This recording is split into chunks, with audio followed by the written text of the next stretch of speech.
لیکن جیسے ہی معمار مقبرے کی چھت تعمیر کرنے لگے اور چھت مکمل ہوئی تو ابھی مزدور چھت سے نیچے اترے ہی نہیں تھے کہ اس مقبرے کی چھت نیچے گر گئی۔ سارے مزدور اور قصبے والے حیران ہوئے اور قصبے کے لوگ معمار اور مزدوروں کو کوسنے لگے کہ تم نے اچھی طرح کام نہیں کیا۔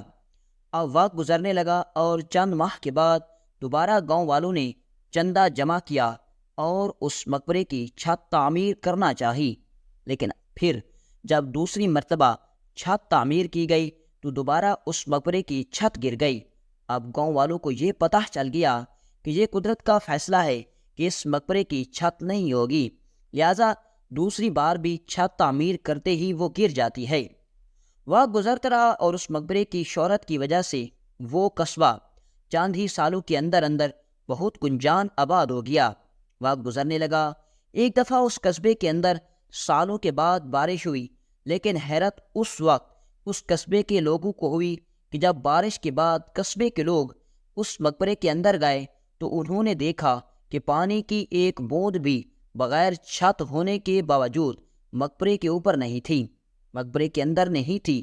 سارے قصبے والے بڑے حیران ہوئے اور پھر انہیں اس حقیقت کا پتہ چلا کہ یہ قدرت کا فیصلہ ہے کہ بغیر چھت کے بھی بارش کے پانی کو اس مقبرے کے اندر جانے کی اجازت نہیں۔ اور جب یہ بات پورے قصبے کے اندر پھیلی تو وہ مقبرہ پہلے سے بھی زیادہ مشہور ہو گیا۔ اب ہر اے دن لوگ اس تجسس میں اس مقبرے کے اوپر زیارت کرنے کے لیے آتے اور اس مقبرے کی حیران کن تعمیر کو دیکھ کر بڑے تجسس میں پڑ جاتے۔ وقت گزرنے لگا اور وقت گزرتے گزرتے ایک دفعہ ایک بوڑھا بزرگ جو کہ ایک ولی اللہ کے بھیس میں تھا اس مقبرے کا پر آ کر آباد رہنے لگا۔ اس سے پہلے اس مقبرے پر کوئی بھی نہیں رہتا تھا، بس لوگ دن کو آتے زیارت کر کے چلے جاتے۔ قصبے کے لوگوں نے دیکھا کہ ایک بوڑھا بزرگ دن اور رات اس مقبرے کے اندر گزارتا ہے، لہٰذا قصبے کے لوگ اس بوڑھے بزرگ کو کھانا 2 وقت کا وقت سے پہلے دے کر جاتے، لیکن گاؤں والے نہیں جانتے تھے کہ وہ بوڑھا بزرگ اصل میں بھیس بدل کر آیا ہے اور اس کا کچھ اور ہی ارادہ ہے۔ چند دن گزرے تو انہوں نے دیکھا کہ ایک نابینا شخص مقبرے پر آ کر دعائیں مانگ رہا ہے اور معافی کی طلب کر رہا ہے۔ گاؤں والوں نے دیکھا کہ ایک نابینا آدمی بڑی ہی شدت سے معافی مانگ رہا ہے۔ اتنے میں ایک قصبے کے آدمی نے اس نابینا شخص کو اوپر اٹھایا اور پوچھا، حضور آپ کو کیا ہوا؟ تو اس نے کہا، اے قصبے والے، تم نہیں جانتے کہ اس مقبرے کے اندر کیا کیا راز چھپے ہوئے ہیں۔ قصبے کے لوگوں نے کہا، بتاؤ کیا ہوا؟ تو اس نے کہا کہ میں آپ سب کو اس حقیقت کے بارے میں بتانا چاہتا ہوں کہ چند دن پہلے میں اس مقبرے پر موجود قیمتی چیزیں چرانے کے لیے بھیس بدل کر آیا، اور جب مجھے موقع ملا تو میں وہ چیزیں اٹھا کر جیسے ہی قصبے کی یعنی مقبرے کی حدود سے نکلا تو میری آنکھیں چلی گئیں اور میں نابینا ہو گیا، اور جب مجھے اس بات کی خبر ہوئی تو میں سیدھا اسی وقت مقبرے پر پلٹا اور اس وقت سے معافی مانگ رہا ہوں، لیکن ابھی تک مجھے شفا نہیں ملی۔ اب یہ بات پورے قصبے کے اندر پھیل گئی کہ اس مقبرے کی حدود سے جو بھی کوئی چیز چرا کر لے جاتا ہے، حتیٰ کہ اگر کوئی پتھر بھی چرا کر لے جاتا ہے تو وہ آدمی نابینا ہو جاتا ہے۔ اب وقت گزرنے لگا اور دور دور سے لوگ اس مقبرے کے اوپر آنے لگے اور اس وجہ سے اس مقبرے کے ارد گرد آبادی بڑھنے لگی۔ اور جب اس مقبرے کے بارے میں یہ سب باتیں مشہور ہوئیں تو ایک دن اس قصبے کے بازار کے اندر ایک تاجر نے دیکھا کہ بہت سارے تاجر اس مقبرے کی طرف بہت ساری چیزیں لے کر جا رہے تھے۔ اس تاجر کا نام یعقوب تاجر تھا۔ اس تاجر نے سارے تاجروں کو جاتے ہوئے دیکھا تو اس نے پوچھا، اے تاجروں، تم کہاں جا رہے ہو؟ تو تاجروں نے اس سے کہا کہ کیا تم نہیں جانتے ہمارے قصبے کے ساتھ میں ایک مقبرہ ہے، اور وہ مقبرہ چند دنوں کے اندر اندر اتنا مشہور ہوا کہ اس مقبرے پر بہت زیادہ لوگوں کا ہجوم لگا ہوا ہے۔ لوگ وہاں جا کر قربانی کی چیزیں دیتے ہیں اور ان کی مرادیں بھی پوری ہو جاتی ہیں۔ جب یعقوب تاجر نے اس مقبرے کے بارے میں سنا تو وہ بھی ان تاجروں کے ساتھ چل پڑا۔ جب وہ وہاں پہنچا تو لوگوں نے انہیں بتایا کہ اس مقبرے کے بارے میں 3 خاص باتیں ہیں۔ یعقوب تاجر بھی یہ بات غور سے سن رہا تھا، اس قصبے کے ایک آدمی نے بتایا کہ حضور اس مقبرے کے اوپر چھت نہیں، لیکن اگر بارش ہو تو اس مقبرے کے اندر بارش کا پانی نہیں جاتا۔ اور اس مقبرے کے بارے میں دوسری حیران کن بات یہ ہے کہ اس مقبرے کے اوپر دوسری مرتبہ چھت تعمیر کی گئی لیکن چھت گر جاتی ہے۔ اور اس مقبرے کے بارے میں تیسری سب سے حیران کن بات یہ ہے کہ اس مقبرے کی حدود سے اگر کوئی بھی آدمی کوئی بھی چیز چوری کر کے یا ڈاکو کوئی بھی چیز چرا کر لے جاتا ہے تو جیسے ہی وہ اس مقبرے کی حدود سے باہر نکلے گا وہ نابینا ہو جائے گا۔ یہ سن کر سارے تاجر حیران ہو گئے اور یعقوب تاجر بھی بڑا حیران ہوا، اور اس نے کہا کہ یہ مقبرہ کس کا ہے اور اس مقبرے کے اندر دفن ہونے والے بزرگ کا کیا نام ہے؟ تو ایک دیہاتی نے بتایا کہ حضور ہم اس بارے میں زیادہ تو نہیں جانتے، لیکن اس مقبرے کے اندر جو آدمی دفن ہے اس کے بارے میں بتایا جاتا ہے کہ یہ آدمی منگولوں کے ساتھ لڑتا تھا، اور وہ اتنا شدت سے لڑتا تھا کہ ایک ہی وقت میں اکیلا نوجوان منگولوں کے ہزاروں سپاہیوں کو موت کی گھاٹ اتار دیتا، اور جیسے ہی جنگ سے واپس آتا تو آ کر اللہ کی عبادت میں مشغول ہو جاتا، اور بس اس کا یہی کام تھا کہ جنگ اور عبادت۔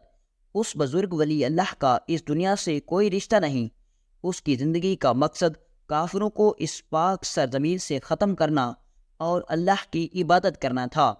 اور اس کے بارے میں اتنا مشہور ہے کہ یہ بزرگ ولی اللہ اگر کھانا کھا رہا ہوتا تو اس وقت بھی اس کی زبان میں اللہ کا ذکر ہوتا۔ اور اللہ کی شان دیکھیں کہ جب منگولوں نے اسے شہید کیا تو اس وقت یہ حضور یہ بزرگ ولی اللہ سجدے میں موجود تھے، اور سجدے میں ہی اس بزرگ ولی اللہ کی روح پرواز کر گئی، اور اللہ نے اس کو اتنی شان دی کہ اس کے مقبرے کے اوپر بارش کا پانی نہیں آتا۔ اس مقبرے کی حدود سے اگر کوئی چور چوری کر کے جائے تو نابینا ہو جاتا ہے۔ اور سب سے حیران کن بات یہ ہے کہ بہت سی روایات میں یہ بھی ملتا ہے کہ اس مقبرے کو انسانوں نے ہی بلکہ فرشتوں نے ایک رات کے اندر تعمیر کیا تھا۔ یہ سن کر یعقوب تاجر بڑا حیران ہوا اور اس کو اس مقبرے کے بارے میں جاننے میں تجسس ہونے لگا، اور وہ واپس آیا اور ایک ملا کے پاس گیا اور اسے کہا، حضور ہمارے قصبے کے ساتھ میں جو موجود مقبرہ ہے آپ اس کے بارے میں جانتے ہوں گے، مجھے آپ بتائیے کہ اس مقبرے کے اندر دفن ہونے والی شخصیت کا کیا نام ہے، یہ کہاں رہتے تھے اور یہ یہاں کیسے پہنچے، آخر اس کا اس سرزمین سے کیا تعلق تھا؟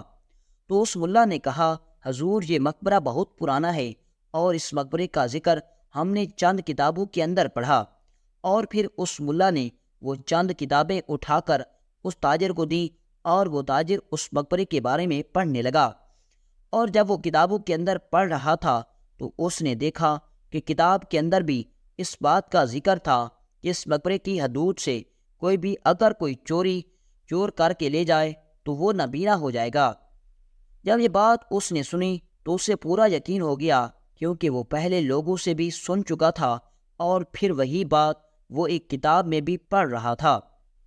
اسی دوران اس قصبے کے اندر موجود بازار کے اندر فلسطین سے ایک تاجر آیا ہوا تھا، اور اس تاجر نے باقی تاجروں کو بڑا ہی پریشان کر رکھا تھا، کیونکہ وہ کم دام پر لوگوں کو سستی چیزیں بیچ دیتا جس سے باقی تاجروں کا منافع کم ہو جاتا۔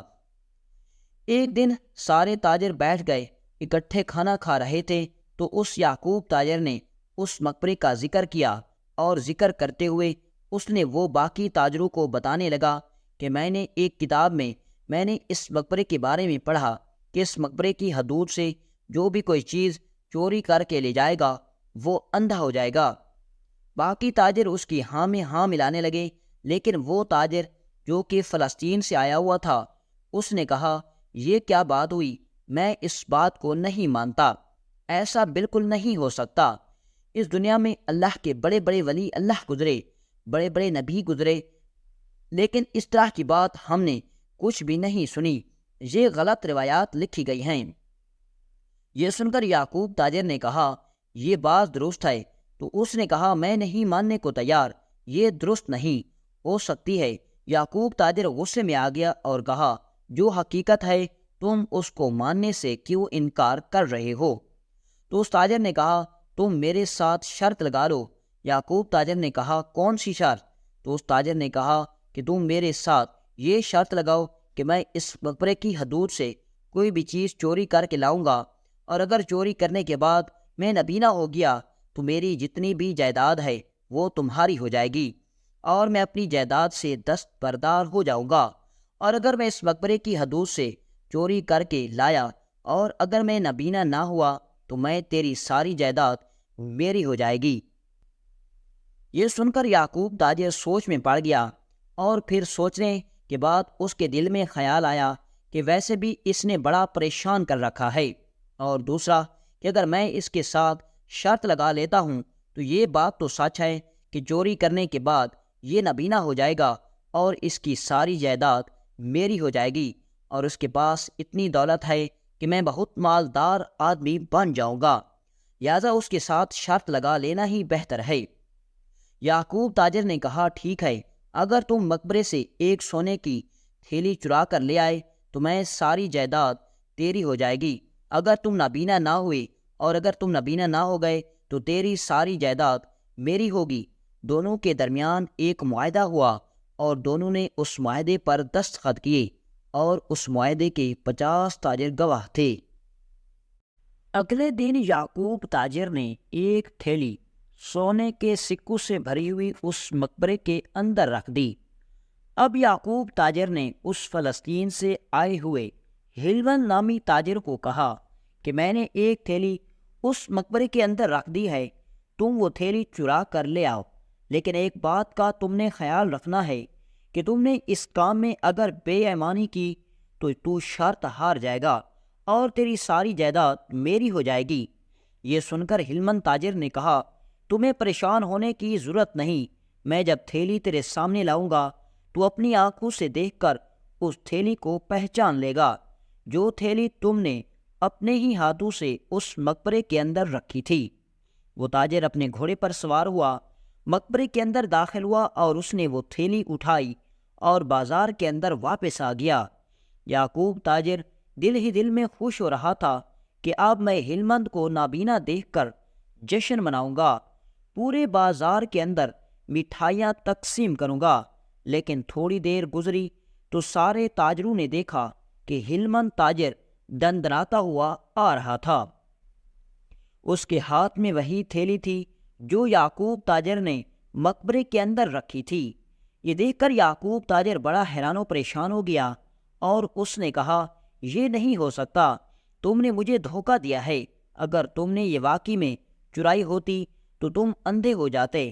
تو ہلمن تاجر نے کہا اگر تمہیں میری بات پر یقین نہیں تو اس مقبرے کے دروازے پر کھڑے 2 سپاہیوں سے پوچھ لو۔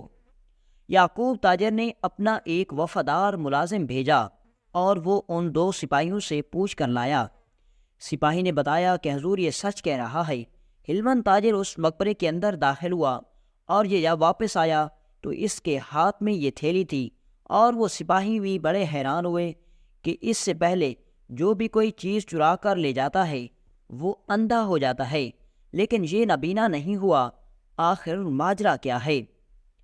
یعقوب تاجر بڑا حیران و پریشان ہوا کیونکہ وہ اپنی شرط ہار چکا تھا اور اب اس کی ساری جائیداد ہلمن تاجر کے ہاتھ میں جا رہی تھی۔ سارے تاجروں نے کہا کہ تم شرط ہار چکے ہو، لہٰذا معاہدے کے مطابق تیری ساری جائیداد اس کے حوالے کی جاتی ہے۔ اب یعقوب تاجر کنگال ہو گیا اور ایک شرط کے بدلے میں وہ اپنی ساری زندگی کی جمع پونجی ہار گیا۔ اسے یقین نہیں آ رہا تھا کہ میرے ساتھ کیا ہوا۔ وہ روتا ہوا قاضی صاحب کے پاس گیا اور جا کر قاضی صاحب کے پاس ہلمن تاجر کے خلاف مقدمہ کیا اور کہا قاضی صاحب، ہلمن تاجر نے میرے ساتھ دھوکہ کر کے میری ساری جائیداد مجھ سے چھین لی۔ یہ سن کر قاضی اسی وقت اس تاجر کو عدالت میں بلایا تو ہلمن تاجر نے قاضی صاحب کو مکمل بات تفصیل سے سنائی۔ تو یہ سن کر قاضی صاحب نے کہا کہ تم نے خود شرط لگائی تھی اور یہ بات معاہدے میں بھی لکھی گئی ہے اور اس پر تمہارے دستخط بھی کیے گئے ہیں، لہذا تم اب اس سے ایک سپہ کا بھی لینے کے حقدار نہیں۔ یعقوب تاجر نے دیکھا کہ اب میرے پاس اور کوئی راستہ نہیں، تو وہ مایوس ہو کر قاضی کی عدالت سے نکلا۔ تو اتنے میں اس کے دل میں خیال آیا کہ اگر مجھے انصاف لینا ہے تو مجھے سیدھا سلطان صلاح الدین ایوبی رحمۃ اللہ علیہ کے پاس جانا ہوگا۔ وہ اسی وقت گھوڑے پر سوار ہوا اور سلطان صلاح الدین ایوبی رحمۃ اللہ علیہ کی عدالت میں جا پہنچا۔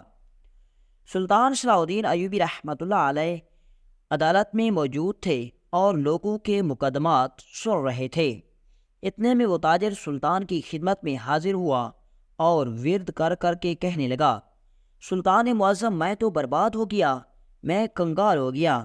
سلطان صلاح الدین ایوبی نے پوچھا، اے نوجوان، تمہیں کیا ہوا؟ تو اس نے کہا، حضور، میرا نام یعقوب تاجر ہے اور میں آج سے ایک دن پہلے بہت بڑا تاجر تھا، بہت مالدار انسان تھا، لیکن آج میں کنگال ہو گیا، میرے پاس ایک سونے کا سکہ بھی نہیں ہے۔ یہ سن کر سلطان صلاح الدین ایوبی رحمۃ اللہ علیہ نے کہا، بتاؤ تیرے ساتھ کیا ہوا؟ کیا تجھے کسی ڈاکو نے لوٹ لیا؟ تو اس نے کہا، سلطان معظم، میں فلاں قصبے کے اندر رہتا ہوں اور میں اپنی ساری جائیداد ایک شرط کے بدلے میں ہار چکا ہوں۔ سلطان معظم، مجھے انصاف دلائیں۔ سلطان صلاح الدین ایوبی نے کہا، اے نوجوان، تم مجھے اپنی بات تفصیل سے بتاؤ، مجھے تیری بات سمجھ میں نہیں آ رہی۔ تو یعقوب تاجر نے سلطان صلاح الدین ایوبی رحمۃ اللہ علیہ کو اس قصبے کے اندر موجود اس مقبرے کی مکمل ردا سنائی اور بتایا کہ کس طرح میں نے اس تاجر کے ساتھ شرط لگا لی اور کس طرح وہ تاجر مقبرے کے اندر گیا، تھیلی چرا کر لے آیا اور نابینا بھی نہ ہوا۔ لیکن اس سے پہلے سلطان معظم، جو بھی گیا، جس نے بھی چوری کی، وہ نابینا ہو گیا، اور اسی طرح وہ تاجر مجھ سے شرط جیت گیا اور میری ساری جائیداد اس نے مجھ سے چھین لی۔ یہ سن کر سلطان صلاح الدین ایوبی بڑے حیران و پریشان ہوئے کہ کبھی میں نے ایسے مقبرے کے بارے میں نہیں سنا۔ کوئی ایسا مقبرہ بھی ہو سکتا ہے جس کو خود فرشتوں نے تعمیر کیا ہو اور اس مقبرے کے اوپر چھت نہ ہو، اور اگر بارش ہو تو اس مقبرے کے اندر پانی نہ جائے، اور اس مقبرے کی حدود سے کوئی چور چوری کر کے لے جائے تو وہ نابینا ہو جائے۔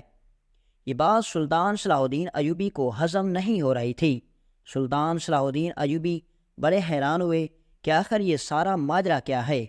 تو سلطان صلاح الدین ایوبی رحمۃ اللہ علیہ نے اس تاجر کو کہا کہ تم ٹھیک ایک ہفتے کے بعد میری عدالت میں حاضر ہونا۔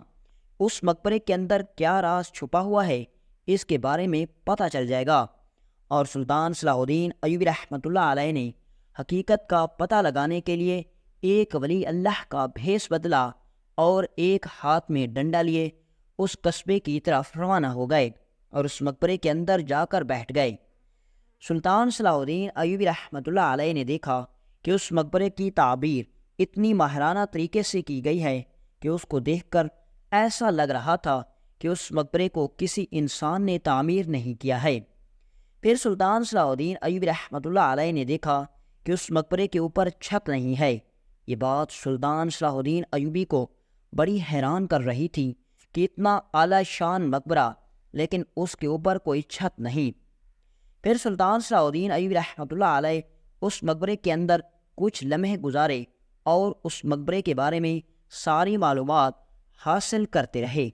وقت گزرنے لگا اور ایک ہفتے کے بعد وہ دونوں تاجر، جس کا نام یعقوب تھا، سلطان صلاح الدین ایوبی کی خدمت میں حاضر ہوا اور کہنے لگا، سلطان معظم، کیا ہوا؟ مجھے انصاف ملے گا؟ تو سلطان صلاح الدین ایوبی رحمۃ اللہ علیہ نے کہا کہ اے نوجوان، تم نے اپنی بے وقوفی کی وجہ سے سب کچھ کھو دیا۔ اس نے کہا، سلطان معظم، مجھے سمجھ میں نہیں آ رہا، آپ کیا کہہ رہے ہیں؟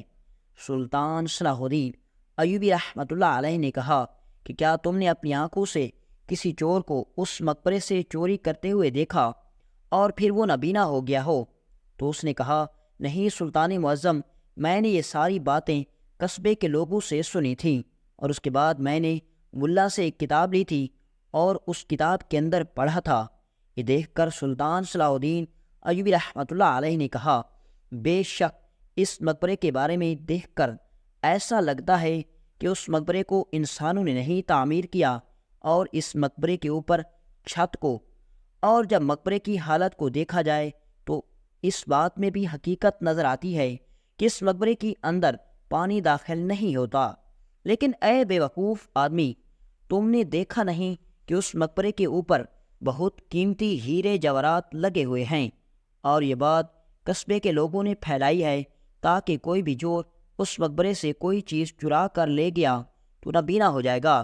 اور اس کے پیچھے وجہ یہ تھی کہ اس مقبرے کے اوپر ہیرے جواہرات لگے ہوئے تھے، اور قصبے کے لوگ صرف چوروں کو ڈرانے کے لیے کوئی بھی چور اس مقبرے سے یہ قیمتی ہیرے جواہرات اتار کر نہ لے جائے، اس لیے انہوں نے یہ بات پھیلا دی کہ اس مقبرے سے کوئی بھی چور یا چوری کر کے لے گیا تو وہ اندھا ہو جائے گا۔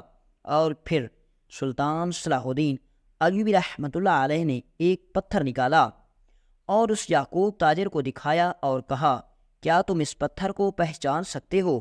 تو اس نے کہا، جی ہاں سلطان معظم، اسی طرح کے پتھر تو میں اس مقبرے کے اندر پڑے ہوئے تھے۔ تو یہ سن کر سلطان صلاح الدین ایوبی رحمۃ اللہ علیہ نے کہا، یہ پتھر میں نے بغیر کسی کی اجازت کے اس مقبرے کے اندر سے اٹھایا تھا، اور دیکھو میں تمہاری آنکھوں کے سامنے صحیح سلامت ہوں۔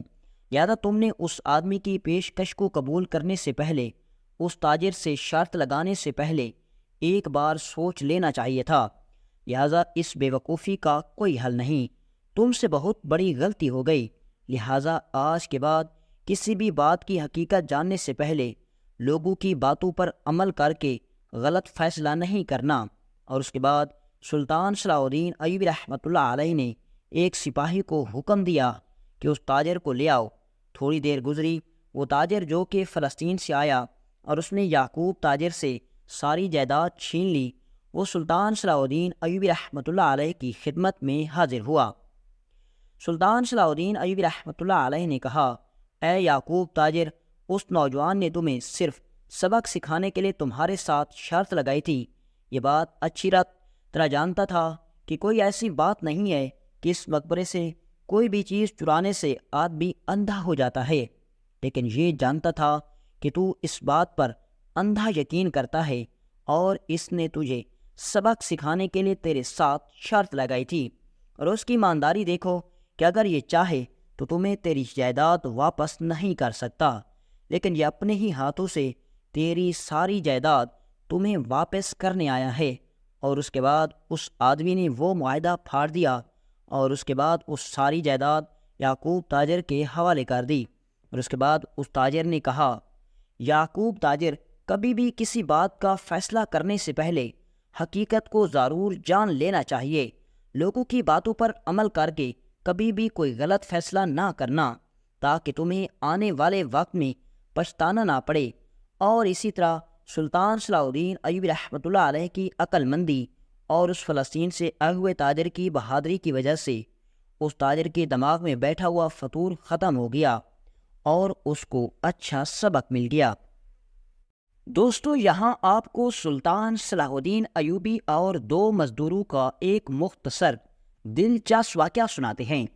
دوستو، ایک دفعہ سلطان صلاح الدین ایوبی محل کے اندر اپنے سپاہیوں کے ساتھ تلوار بازی کی مشق کر رہے تھے کہ اتنے میں سلطان صلاح الدین ایوبی کے سپاہی دو نوجوانوں کو پکڑ کر لائے۔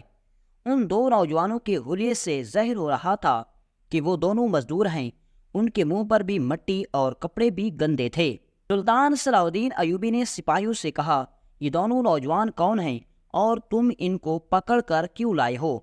انہوں نے کہا، سلطان معظم، انہوں نے بہت بڑا گناہ کیا ہے جس کا ازالہ کرنا ممکن نہیں ہے۔ یہ سن کر سلطان صلاح الدین ایوبی نے کہا، بتاؤ انہوں نے کیا کیا؟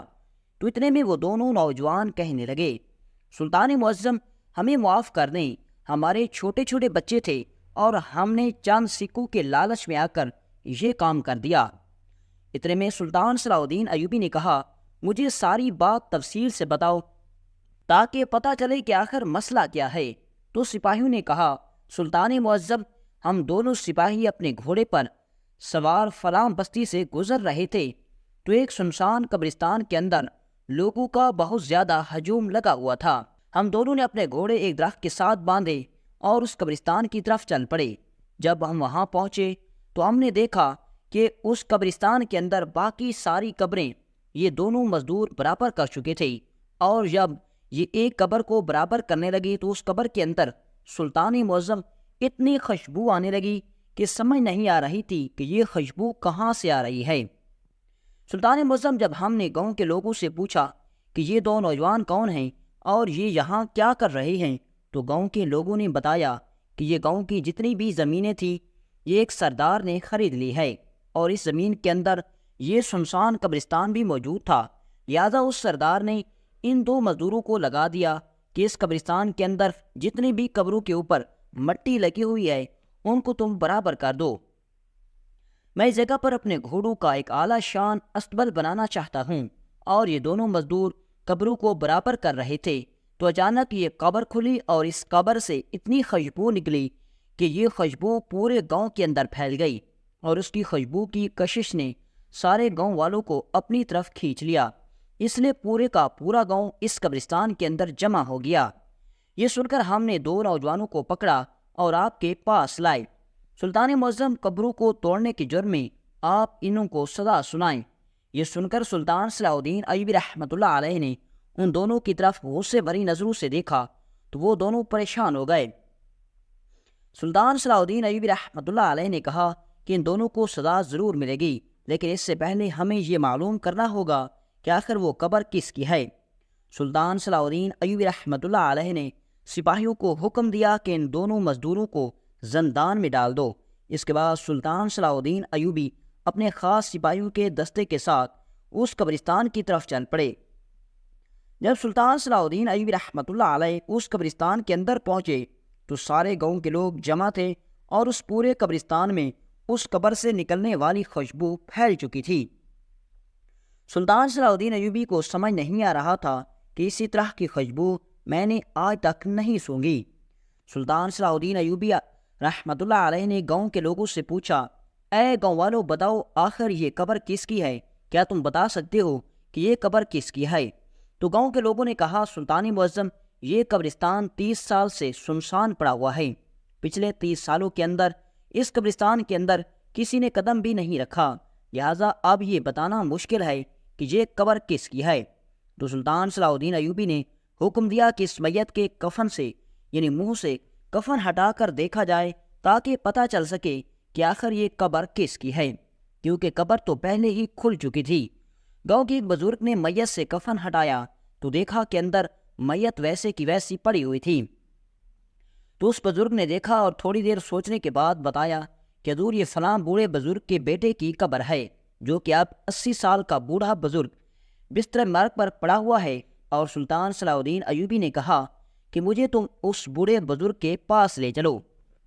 سلطان صلاح الدین ایوبی رحمۃ اللہ علیہ نے ادھر سپاہیوں کو حکم دیا کہ تم اس قبر کو دوبارہ اچھے طریقے سے بند کر دو۔ اور سلطان صلاح الدین ایوبی اس گاؤں والوں کے ساتھ جب اس بوڑھے بزرگ کے گھر پہنچے تو ایک بوڑھا بزرگ بستر مرگ پر لیٹا ہوا تھا اور اس کی زبان پر اللہ کا ذکر جاری تھا۔ سلطان صلاح الدین ایوبی رحمۃ اللہ علیہ نے اس بوڑھے بزرگ کو بتایا کہ بابا جی فلاں قبرستان کے اندر مزدور قبروں کو برابر کر رہے تھے، تو اتنے میں ایک قبر کھلی اور اس قبر کے اندر سے اتنی زیادہ خوشبو آنے لگی کہ اس نے پورے علاقے کو پورے لوگوں کو حیران کر دیا۔ بابا جی جب گاؤں کے لوگوں سے پوچھا گیا تو انہوں نے بتایا کہ وہ قبر آپ کے بیٹے کی تھی جو آج سے 30 سال پہلے مر چکا تھا۔ کیا آپ بتا سکتے ہیں کہ آپ کے بیٹے نے ایسی کون سی نیکی کی کہ آخر اس کا ایسا کون سا عمل اللہ کو اتنا پسند آیا کہ اس کی قبر سے اتنی خوشبو آ رہی ہے؟ تو یہ دیکھ کر وہ نوجوان بوڑھا بزرگ کہنے لگا، سلطان معظم گاؤں کے لوگ جانتے ہیں کہ میرا بیٹا نہ ہی نماز پڑھتا تھا، نہ ہی قرآن پاک اس کو آتا تھا، نہ ہی وہ کوئی اور عبادت کرتا تھا۔ تو یہ سن کر سلطان نے کہا، اے بابا جی آخر اس کے اندر کوئی ایسی تو خوبی ہوگی۔ اس نے کہا، سلطان معظم مجھے کچھ یاد نہیں آتا کہ اس نے کبھی کوئی نیکی کا کام کیا ہو، لیکن ہاں سلطان معظم اس نے ایک نیکی کا کام کیا تھا، ہو سکتا ہے کہ اللہ تعالیٰ نے اس کی نیکی کو اتنا پسند کیا کہ اس کی بخشش فرما دی۔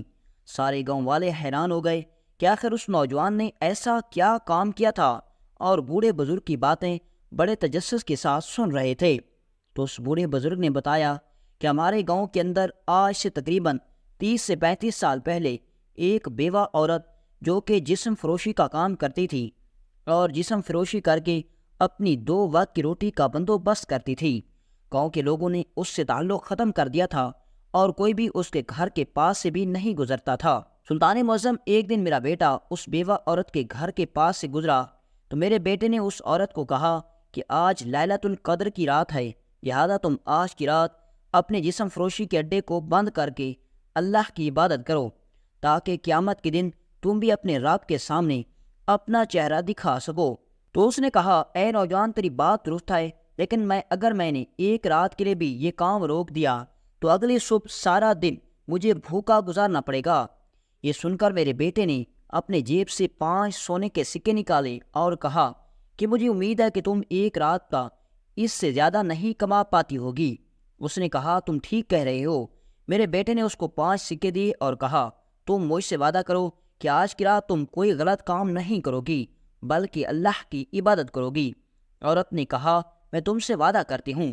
سلطان معظم، وہ عورت ساری رات عبادت کرتی رہی، لیکن میرے بیٹے کو ڈر تھا کہ کہیں کوئی اور آدمی اس کے گھر میں داخل ہو کر اس کو دوبارہ گناہ کی دعوت نہ دے دے اور کہیں پھر وہ عبادت سے گناہ کی طرف نہ چلی جائے، لہٰذا سردیوں کی رات میں میرا بیٹا ساری رات باہر بیٹھا رہا اور اسی طرح میرے بیٹے کی وجہ سے اس عورت کی ساری رات عبادت میں گزری۔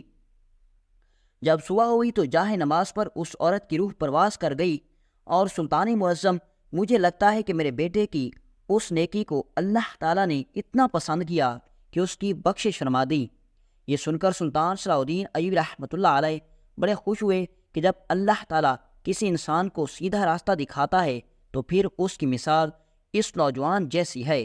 اس کے بعد سلطان صلاح الدین ایوبی نے حکم دیا کہ اس سردار کو پکڑ کر لاؤ جس نے ان مزدوروں کو یہ قبریں توڑنے پر مجبور کیا، اور اس کے بعد سلطان صلاح الدین ایوبی نے اس سردار کو سخت سے سخت سزا سنا دی اور پھر اس نوجوان کو دوبارہ شاہی اعزاز کے ساتھ دفن کر دیا گیا۔